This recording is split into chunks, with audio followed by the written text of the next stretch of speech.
नेपाळने भारताच्या भूमीवरील अनेक ठिकाणी अतिक्रमण केलं आहे. हे वाक्य आहे नेपाळचे पंतप्रधान बालेन शाह यांचं.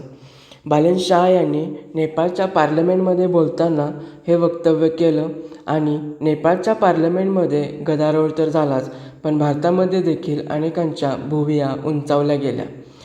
आणि त्यामुळेच नेपाळच्या फॉरेन मिनिस्ट्रीने क्लॅरिफिकेशन इश्यू केलं, ज्यामध्ये त्यांनी असं सांगितलं की इंडिया नेपाळ बॉर्डरवरील जो नो मॅन्स लँड आहे, म्हणजेच जो तटस्थ सीमा भूभाग आहे, त्याला उद्देशून बालेन शाह यांनी हे वक्तव्य केलं होतं. आणि एकंदरीतच भारताच्या कोणत्याही अधिकृत भूमीवर नेपाळने अतिक्रमण केलेलं नाही, अशा प्रकारचं स्टेटमेंट नेपाळच्या फॉरेन मिनिस्ट्रीने इश्यू केलेलं आहे. नेपाळ आणि भारत यांच्यामध्ये 2020पासून कालापानी या भूभागावरून सीमावाद सुरू आहे. हा जो केशरी रंगामधील संपूर्ण भूभाग जो तुम्ही पाहताय तो आहे कालापानी रिजन. हा जो कालापानी प्रदेश आहे तो आपल्या इंडियामधल्या उत्तराखंड राज्यामध्ये येतो आणि सध्या या रिजनला ITBP गार्ड करत आहे.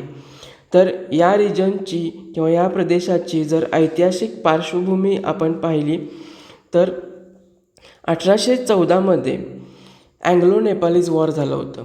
म्हणजे तत्कालीन जे ब्रिटिश इंडियन गव्हर्मेंट होतं आपल्या इंडियामध्ये आणि त्यावेळचं नेपाळमधलं जे गुरखा रिजिम होतं यांच्यामध्ये 1814मध्ये अँग्लो नेपालीज वॉर झालं होतं आणि त्या अंतर्गतच 1816मध्ये सगौली करार झाला होता. आणि या करारानुसार नेपाळमधील जे गुरखा रिजिम होतं त्यांनी काली रिव्हरच्या पश्चिमेकडचा जो भूभाग आहे तो ब्रिटिश इंडियाला हस्तांतरित केला होता.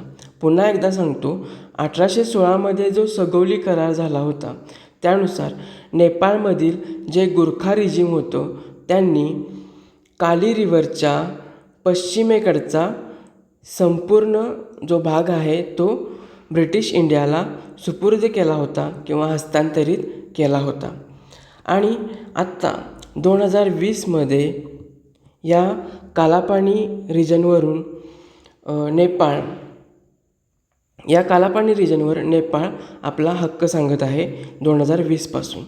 तर हा हक्क सांगताना नेपाळ कारण असं देत आहे की नेपाळ असं म्हणत आहे की जी आपली काली रिव्हर आहे किंवा जी महाकाली रिव्हर आहे तिचा जो उगम आहे तो या लिम्पियाधुरामधून होतो आणि ती अशा प्रकारे वाहते असं नेपाळचं म्हणणं आहे.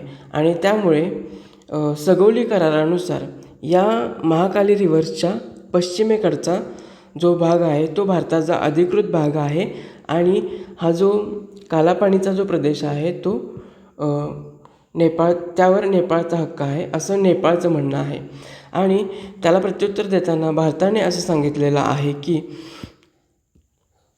भारताच्या मते जी महाकाली रिव्हर आहे किंवा जिला काली रिव्हर असं सुद्धा म्हटलं जातं ती लिपू लेकमधून उगम पावते आणि ती अशा प्रकारे वाहते. आणि त्यामुळे सगौली करारानुसार इथून जो पश्चिमेकडचा संपूर्ण भाग आहे इन्क्लुडिंग हा कालापानीचा संपूर्ण प्रदेश तो भारताच्या आधिपत्याखाली येतो असं भारताचं म्हणणं आहे.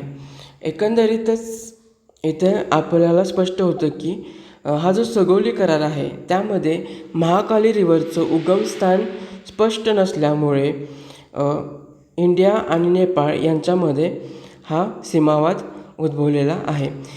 ज्यामध्ये आपण पुन्हा एकदा पाहूया की ज्यामध्ये भारताचं मत असं आहे की ही जी महाकाली रिव्हर आहे ती लिपू लेकमधून उगम पावते आणि ती अशा पद्धतीने वाहत जाते आणि त्यामुळे सगौली करारानुसार इथून जो पश्चिमेकडचा संपूर्ण जो भाग आहे इन्क्लुडिंग कालापानी रिजन तो भारताच्या आधिपत्याखाली येतो.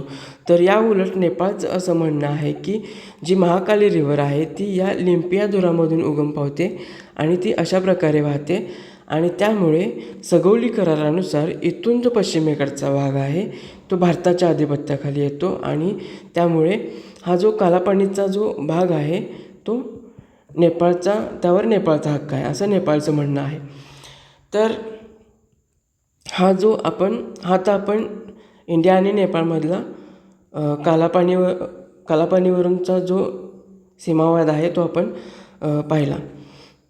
तर इथे असंही म्हटलं जातं आहे की नेपाळ जो आहे तो एक प्रकारे चायनाचा प्रॉक्झी म्हणून काम करत आहे आणि या एरियावरती आपला क्लेम सांगत आहे. कारण हा जो कालापानीचा एरिया आहे तो भारतासाठी स्ट्रॅटेजिकली खूप इम्पॉर्टंट आहे.